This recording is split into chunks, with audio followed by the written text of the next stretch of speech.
Hello again. We are live from the Make the Waffle Studios in Longmont, Colorado. The rookie draft for Legends of the Deep is about to wrap up. I have taken all my picks and I don't anticipate getting any more before it's over.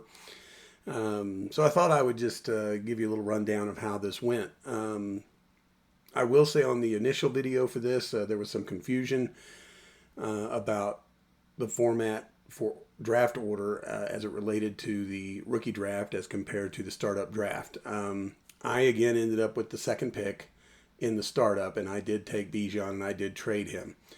Um, Interestingly enough, I traded with him Tyler Algier, who after that, of course, signed with Arizona, and there was some disgruntlement among some that I had given up too much. And then, of course, Arizona drafts Love, and now Algier's kind of an afterthought again. So I still am feeling pretty good about the trade that I made.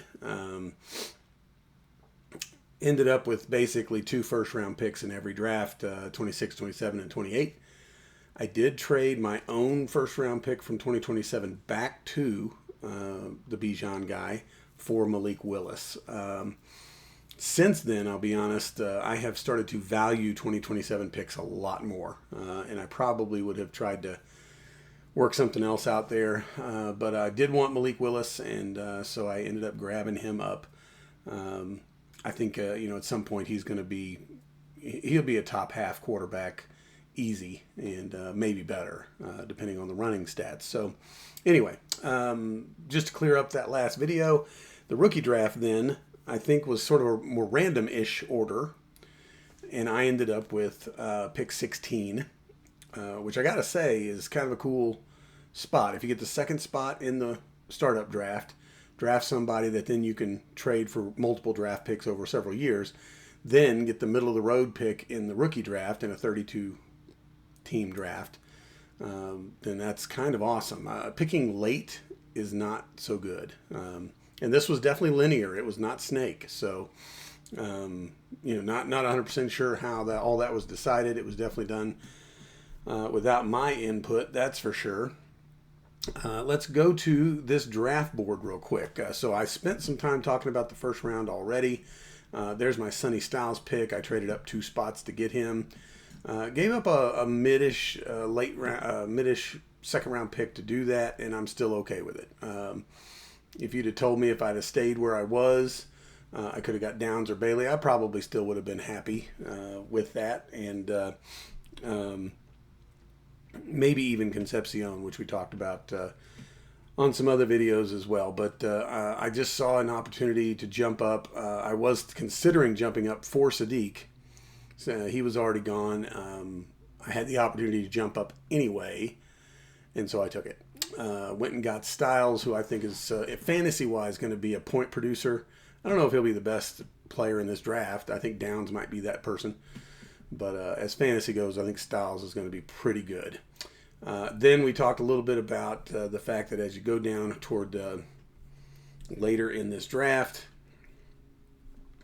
here was my actual spot at 16. I picked up Bain, and he was actually someone I was also considering picking up here. So the fact that he was still there at 16, I took him.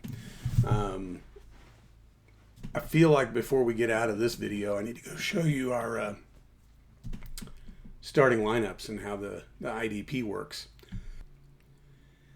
Because this league's a little bit different than the other IDP leagues that I am in. And had I kind of examined that a little more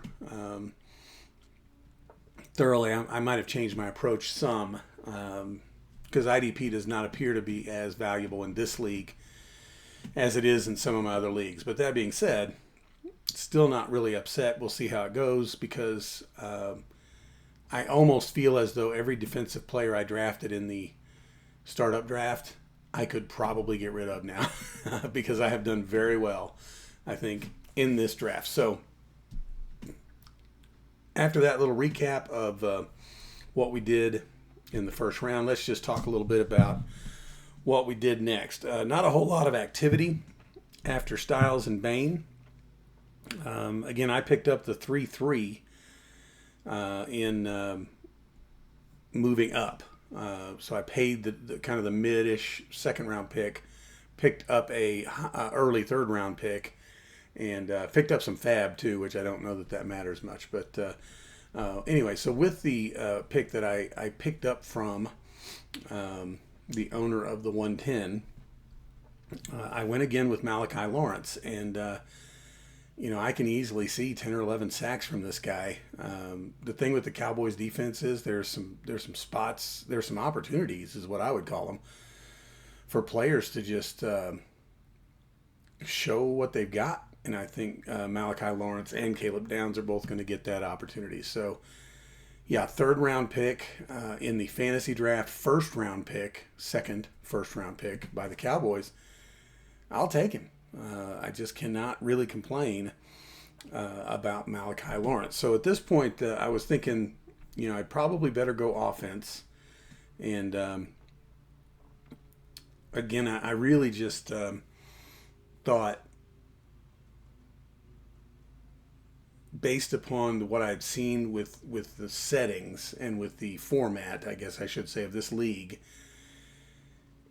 you don't have to go as heavy into IDP. You just don't. In fact, I'm beginning to think, and I'll show you again here in a minute, defensive backs might be disposable. I distinctly remember waiting to get some defensive backs in this league, and because people are just not interested. And I think a lot of that has to do with the fact, sounds like we just had a pick while we're doing this video. A lot of that has to do, I guess, with the fact that you want your linebackers that are going to go, get tackles, get sacks. You want your edges that are going to get tackles for loss and sacks, stuff like that. So anyway, when it came to, and this is kind of my philosophy when it comes to any draft, really, when we're on my spot, which in this case was the 16th pick, I kind of want to do, number one, best player available, which I did with Bain up here in the first round. But then when it comes back, and pretty much throughout the rest of the draft, when it comes to my pick, that's where I go with more of a need, not necessarily a want.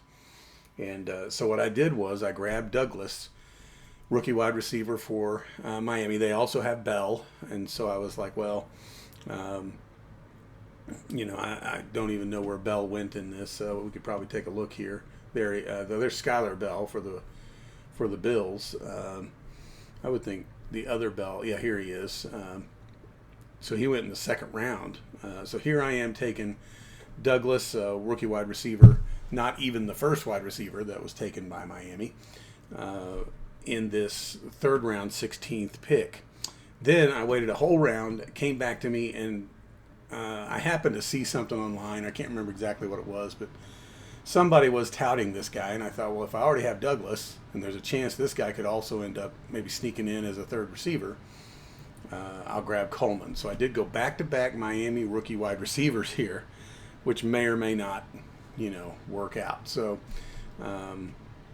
then I was just left with my fifth round pick, which we'll talk about in a second. It looks like McGowan just went here in the fifth round, and you can see how close we are to the end here. About 11 picks or so. I waited, and I had several people in my queue when my pick came up. And again, this would have been my pick. Don't remember exactly what I did to trade that one away. I think that might have been part of the Bijan deal. Like, I got first round picks, but I think I threw back fifth round picks. Something like that, but somehow I ended up with this 518 here, and so I took a player who I have been taking in a lot of drafts, and I keep taking him later and later, strangely enough, and he's just always there, and I don't know why, but it's T.J. Parker, second round pick, but first pick by the Buffalo Bills in this draft. They traded back, and ended up out of the first round, and then when they finally did take a pick, they took Parker, and why on earth nobody wants this guy, I don't know. One of my main sources, again, Brett Whitefield, Fantasy Points, if you're interested in what I look at, and I only do the free stuff, I don't even subscribe. He's got him as the fourth best edge Honestly, again, Bain, not only the best edge, perhaps, but perhaps even the best player in this draft. I still think Downs might cover that, but for me to get Bain and then also Parker, kind of bookending my draft, I really felt good about that. So. I also, again, if you look over here at my queue, and this is one of the reasons I set up my OBS studio a little different, is so we can look at this bottom right corner where I usually have my face. Caleb Banks was a first-round pick by the Vikings, and again, nobody seems to want him, and I again am not sure why. So there's a decent chance when we get to our roster here, and I'll go ahead and take us over there. I'm going to eliminate a lot of the current defensive players that I have. I'm going to keep the rookies, especially that I have drafted, but I'm also going to look at some free agent acquisitions. So in this particular case, it's a little thinner as it relates to starters. In a lot of these leagues, especially the 32-teamers, you end up with a pretty heavy starting lineup. I know I've got a few that we're starting like 20 between offensive and defensive players. In this case, 2 running backs, 2 wide receivers, a tight end, a couple of flex, and then a super flex, and that's it. You do super flex instead of quarterback again in some of these leagues if you don't want to have to worry about having another quarterback for a bye week. There are a lot of teams in 32-team leagues that are not going to have a quarterback on their bye week. And they're not only that, they're also not going to be able to necessarily fill that spot. I've gone to pretty great lengths to make sure I can, in I think all of my leagues. But we'll see when the season gets going, that's for sure. But notice here my receivers, Shavers and Slayton. Man, that is weak. That is about as weak as it gets. And I'm kind of curious when I even pick these guys. Shavers, I added him from free agency, so he's not even a draft pick. Slayton, 13th round. So I neglected my wide receiver position a little bit. I'm actually pretty happy about having Andrews at tight end. Nobody seems to want him this year. I don't know why, but I think he's going to be fine. He no longer has Likely behind him. I don't know who is supposed to take over for Andrews. And I think he just has the job, that's for sure. Here's a little receiver here I picked in the 9th round that I feel like, and again, we're talking 32 teams, so by the time you get to the 9th round, you're deep. But he's actually done pretty well, and I like his quarterback as much as I hate the Patriots, so I don't mind that. Again, love Okonkwo, having him. There's Willis, who I traded for. I've got these IDPs, and they don't have, normally in these lineups, you would have like a couple of defensive linemen, a couple of linebackers, a couple of defensive backs, and then maybe a couple flexes. Here it's all flexes. So what I'm really thinking is cornerback, Las Vegas, I'm probably going to end up getting rid of him. Queen, I'm going to keep. Mafe, I probably keep. Gilman, I probably keep. Watt, I probably keep. But then here we go. I've got Penix as a possible extra quarterback who might use his trade bait later if he starts. I think Watson again will be the starter in Cleveland. Kendre was a flyer, man. I don't even know. I picked him up off waivers. He was a 12th round pick. Someone cut him, so I picked him up. He may not be worth anything, so he's definitely cuttable. Whittington, this is kind of one of those insurance picks. If you have Puka, maybe you make sure you have this guy stashed at the end of your bench, but I drafted him in the 14th round. Dortch, again, seems to produce from time to time. 15th round pick. So I really didn't, and not only in the startup, but also in the rookie draft, I just didn't prioritize wide receiver. And that may end up coming back to bite me. We'll see. I do think Tank Dell is going to be kind of interesting coming off his injury. Picked him in the 10th round. So you can see I kind of kept dart throwing, if you will. And if any of these work out, man, I'm in great shape. Here is Evan Williams, 22nd round pick. And again, I just don't know if I'm even going to keep him. Here's Wright. I picked him up off waivers, so I'm probably going to end up cutting him. And here's Parrish and Trader, who, again, I probably end up just cutting. 25th round pick, 26th round pick. So these two guys, especially since now I've got some rookies to put on taxi squad, I'm probably going to end up getting rid of. These three, Gabriel, Royals, and Howard, I probably hang on to. But one empty bench spot already. And just know, I guess, if I get rid of a lot of these defensive players, because I've drafted pretty good ones, I think, in this rookie draft, I may actually have some spots open for also some extra waiver wire pickups, and also probably rookies. I doubt I'll do much veteran pickup there. It's a dynasty league, so let's just stash some people and let them kind of develop, if you will. A little worried about Aaron Jones. He was a throw-in. He came back to me on the Bijan trade.